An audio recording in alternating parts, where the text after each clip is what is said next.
Everyone, अस्सलाम वालेकुम, नमस्ते, सत श्री अकाल एंड जय श्री राम। कैसे हैं आप लोग? आई होप आप लोग ठीक होंगे और मैं भी बिल्कुल ठीक हूँ, एकदम बढ़िया। आज हम रिएक्शन देने वाले हैं पीएम मोदी की हाई लेवल मीटिंग से पाक मीडिया में दहशत। सो इस वीडियो को आज हम देखेंगे और रिएक्ट करेंगे। सो अगर वीडियो अच्छी लगे तो लाइक कर दीजिएगा एंड चैनल को सब्सक्राइब करना बिल्कुल मत भूलिएगा। चलते हैं वीडियो की तरफ। हियर वी गो।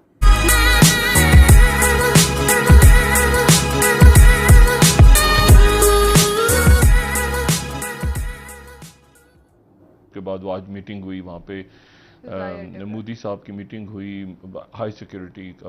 उन्होंने जनाब अजय देवल भी बैठे, बाकी लोग भी बैठे कि ये अब हमने ड्रोन्स नई ड्रोन जंग शुरू हो गई। भारत ने एंटी ड्रोन सिस्टम पे काम का आगाज कर दिया। कई फौजी तनसीबात में एंटी ड्रोन सिस्टम नस्ब किया जा चुका है और ये एंटी ड्रोन सिस्टम कंप्यूटराइज्ड है।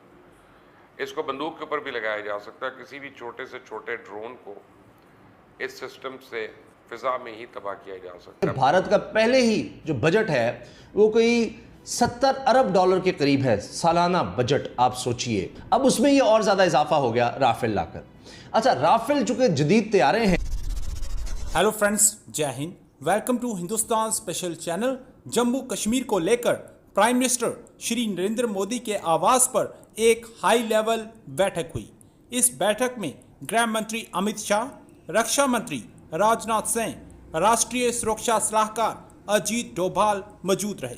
बैठक से पहले रक्षा मंत्री को एयरफोर्स चीफ ने ब्रीफ किया। बैठक के दौरान प्राइम मिनिस्टर मोदी को जम्मू के एयरबेस स्टेशन में हुए ड्रोन हमले को लेकर विस्तार पूर्वक जानकारी दी गई।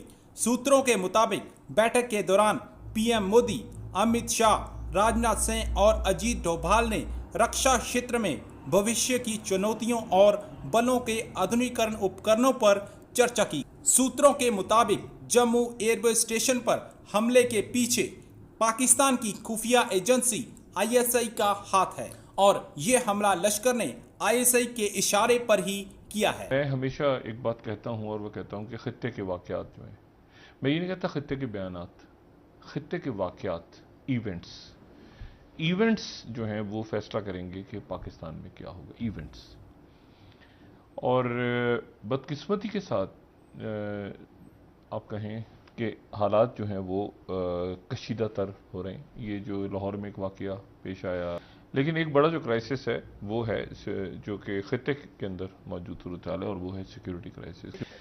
अच्छा, अब इसमें यहाँ पर जो एक इशू है, वो इशू साथ जो खड़ा हो रहा है वो खड़ा हो रहा है इंडिया के साथ। अब देखें ना सूरत हाल उनका, एक तो ये कि वो जो कोई ड्रोन व्रोन जाके फटे और उसके बाद वो आज मीटिंग हुई वहाँ पे कश्मीर की बात कर रहे हैं। मोदी साहब की मीटिंग हुई, हाई सिक्योरिटी का।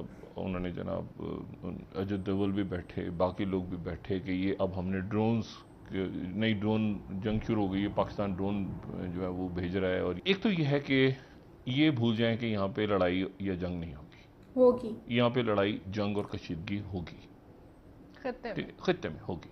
आने वाले दिनों में जो इस वक्त पूरे मुल्क के अंदर एक तो बहरान है जो आपको नज़र आता है कि जी वो पानी का बहरान है या वैक्सीनेशन का, या हॉस्पिटल्स के अंदर अल्लाह करे कि ये डेल्टा प्लस वायरस ना फैले पाकिस्तान में, जो पूरी दुनिया के अंदर अपना असर दिखा रहा है।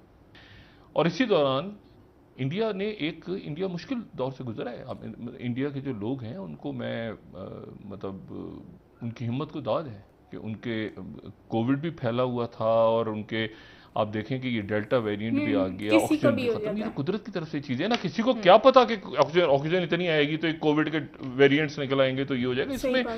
इसमें आप हुकूमत को ब्लेम नहीं कर सकते, ना मोदी साहब को ब्लेम कर सकते। ये कुदरत की तरफ से चीज़ें आई हैं। इसको कोविड के साथ करना, देखें 7.5 अरब में से 5 अरब तो यहाँ रहते हैं लोग दुनिया के, एशिया में। ये इस तरफ ये जो साइड है जिसको हम मशरिक कहें, जो 5 अरब तो यहाँ रहते हैं, ठीक है ना। मतलब 3 अरब तो ये दो मुल्क मिला लें आपस में तो वही बनते हैं, चाइना और इंडिया। तो पाकिस्तान ड्रोन को जम्मू कश्मीर में कई अरसे से इस्तेमाल कर रहा है। भारतीय दिफाई तजियाकारों को इसमें भी आईएसआई दिखाई दे रही है। भारतीय खबरसां ने तो ये भी दावा कर दिया कि भारत ने एंटी ड्रोन सिस्टम पे काम का आगाज कर दिया। कई फौजी तनसीबात में एंटी ड्रोन सिस्टम नस्ब किया जा चुका है। अब भारत ने लाल किले पर ड्रोन हमले के खर्चे के पेश नज़र पहली बार एंटी ड्रोन सिस्टम नस्ब किया था। उसका नाम laser based directed energy weapon. अब ये सिस्टम किसी भी छोटे से छोटे ड्रोन को लेजर बम के जरिए गिरा सकता है। एक और सिस्टम है जो कि DRDO के लगातार ट्रायल पे है कि कैसे माइक्रोवेव के जरिए ड्रोन को गिराया जा सके, और इसको जैमिंग सिस्टम भी कहा जाता है। भारत के CDS एन रावत ने भी तस्लीम कर चुके हैं कि मुस्तकबिल की जंग के लिए खुद को तैयार करना होगा। भारत ने ज़मीन में तीनों अफवाज के अहम अड्डों पे एंटी ड्रोन सिस्टम नस्ब करने की तैयारियां तेज कर दी हैं, और इसलिए भारत ने इजराइल से भी मदद ली और भारतीय बहरिया ने छोटे ड्रोन से निपटने के लिए इजराइल को एंटी ड्रोन सिस्टम का 2000 से ज़्यादा का ऑर्डर दे दिया, और ये एंटी ड्रोन सिस्टम कंप्यूटराइज्ड है। इसको बंदूक के ऊपर भी लगाया जा सकता है। किसी भी छोटे से छोटे ड्रोन को इस सिस्टम से फिजा में ही तबाह किया जा सकता है।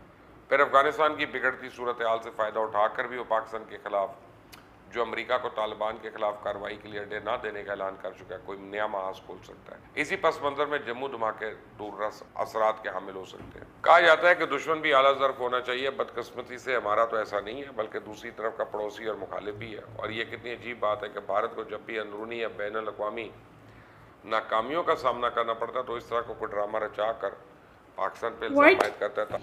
तो अब आप देखिए कि भारत ने क्या किया। 8.8 अरब डॉलर 8.8 अरब डॉलर लगा दिए उसने राफेल तैयारे खरीदने के लिए।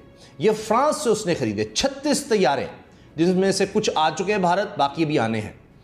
और ये यानी 8.8 अरब डॉलर, आप अंदाज़ा लगाइए कि भारत का पहले ही जो बजट है वो कोई 70 अरब डॉलर के करीब है सालाना बजट। आप सोचिए कि साल में भारत 60 से 70 अरब डॉलर खर्च कर रहा होता है अपने दिफा पर। अंदाज़ा लगाएं आप, इतना ज़्यादा पैसा लगाता है भारत। अब उसमें ये और ज़्यादा इजाफा हो गया राफेल लाकर। अच्छा, राफेल चूँकि जदीद तैयारे हैं ना, पाकिस्तान इसका मुकाबला अब नहीं कर सकेगा, और ये बड़े ज़बरदस्त तैयारे हैं। अब और जाहिर है कि जब फ्रांस से डील की उसने पूरी सोच समझ के की कि जी पाकिस्तान को ये नहीं बेचे जाएंगे ये तैयारे कभी भी, जिसको भारत ने अपना खतरनाक तरीन हथियार करार दिया कि जी जिसका मुकाबला ही नहीं कर सकता पाकिस्तान, हत्ता कि चीन को ललकारा कि जी अब तो हम चीन का भी मुकाबला कर लेंगे। और उन्होंने पाकिस्तान और चीन की जहां सरहद भारत के करीब है वहां इन जहाज़ों को प्लेस किया। सो गाइस, ये वीडियो है और आप जानते ही हैं कि ड्रोन इश्यूज़ कितने चल रहे हैं पाकिस्तान में, और उसके बाद फिर इतने सारे मामलात होने के बाद पाकिस्तान में जो हमारी गवर्नमेंट है उसके बारे में तो आप जानते ही हैं कि उन लोगों ने क्या किया कि इन लोगों ने जो है वो पहले तो, अब पता नहीं गवर्नमेंट ने किया है किसने किया है, ये सुनने में आ रहा है कि यहाँ पर ड्रोन हमला हुआ और जो कि इन लोगों ने किया। ठीक है, इसकी में से तो इन लोगों ने जो है ना वो ड्रोन हमला किया, और जिसकी वजह से जो है वो हमारी जो हमारे लोग हैं अब वो इस चीज़ से डर रहे हैं कि जो ड्रोन किया था अब उसकी रिटर्न में पाकिस्तान जो है, पाकिस्तान को उसका कुछ भारी मुआवजा देना पड़ेगा। सच एज जैसे कि पुलवामा में हुआ था, तो तब भी इन लोगों ने ये सारी चीज़ें मतलब गवर्नमेंट ने जो है वो इस पर रिस्पॉन्स दिया था, इंडियन गवर्नमेंट ने। सो अब भी जो है, अब भी उनको ये लग रहा है कि ये पाकिस्तान से, और माइट भी हो सकता है कि हो, अभी ये क्लैरिटी हो जाएगी क्योंकि इन्वेस्टिगेशन सर्च चल रही है। तो अब पॉइंट यहाँ पर ये आता है कि जो गवर्नमेंट है वो इस पर बात कर रही है, देख रही है, समझ रही है, लेकिन मेन चीज़ ये है कि इन्होंने जो किया है अब उसका, जैसे कि ये एंकर भी कह रहे हैं कि इसका रिज़ल्ट तो इनको मिलेगा, इसका जो है वो रिटर्न में इनको मिलेगा, तो कभी भी कुछ भी हो सकता है। एंड जाहिर सी बात है, जब आप कुछ ऐसा करते हो तो फिर पुलवामा के बाद तो आप सबको मालूम हो जाना चाहिए कि एयर स्ट्राइक का कि कुछ भी हो सकता है, बिकॉज़ जब एक बार हो चुका, सबक मिल गया, उसके बावजूद भी ऐसी चीज़ करने का क्या मतलब बनता था। मुश्किल से जाकर, तो मुझे समझ नहीं आती कि मुश्किल से जाकर सीज़ फायर हुआ था, सारे मामला बहुत सुकून हो गया था, फिर से दोबारा से इन्होंने ये सारी चीज़ें करके एक अजीब सी कंडीशन कर दी है, दोबारा से लड़ाई डाल दी है और अब दोबारा से वही सिचुएशन दोबारा से क्रिएट होने जा रही है। पाकिस्तान में जो है वो आपको पता है, जैसे कि चाइना की जो आजकल लड़ाइयाँ वगैरह भी जो हैं वो चाइना से इन्होंने लिया था, मिसाइल वगैरह लिया था, वो ठुस हो गया।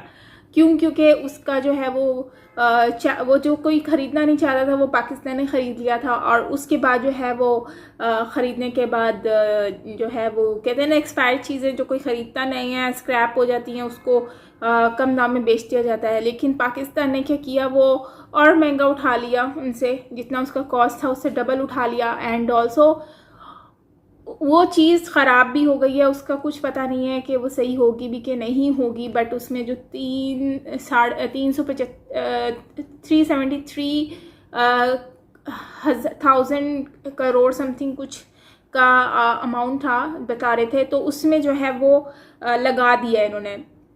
अब क्वेश्चन यहाँ पर ये उठता है कि अगर इन्होंने यहाँ पर ये इतना अमाउंट लगाया और वो उसका चीज़ एट द एंड जाके वो हमारे लिए यूज़लेस हो जाती है। अब इन्होंने रखा भी वो बॉर्डर के करीब है, तो अब अगर इन सिचुएशन कुछ ऐसे सिचुएशन क्रिएट हो जाती है या फिर कोई ऐसी सिचुएशन होती इस टाइम पर, और उस टाइम पर ये यूज़ करने के लिए इसको यूज़ करते हो और वो उस टाइम पर ये काम ना करता, तो फिर इनका क्या होता है, क्या करते ऐसे मिसाइल का जो कि आपके काम ही ना आते इतना पैसा भी लगाने के बाद। सो इन्होंने अपनी फ्रेंडशिप के तौर पर तो उनसे ले लिया, पैसा भी दे दिया, लेकिन चीज़ ऐसी ली जो हमारे काम की नहीं है, हमारे लायक नहीं है। और हम लोग आज इस चीज़ पे सब लोग हम पे हंस रहे हैं, देख रहे हैं कि यार देखो क्या कोई मौका नहीं छोड़ते ये लोग हंसने का, लोगों को हंसने का मौका देने का। तो खैर यही कहूँगी कि जो भी कर रहे हैं गलत हो रहा है।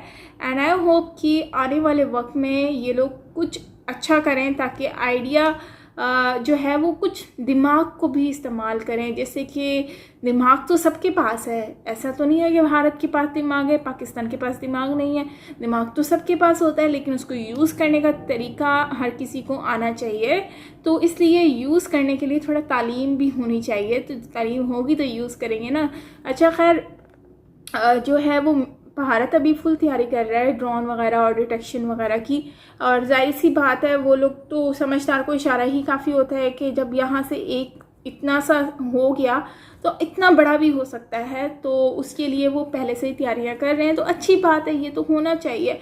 सो इसमें हमें और साथ में इन्होंने जो इंडियन लोगों को अप्रिशिएट किया, और वाकई में हौसले को हमें दाद देनी चाहिए। रीज़न क्या है, रीज़न ये है कि उन लोगों ने इतना बड़ा मुश्किलात को देखते हुए बहुत मुश्किल से कंट्रोल किया ये सिचुएशन जैसे चल रही थी भारत में।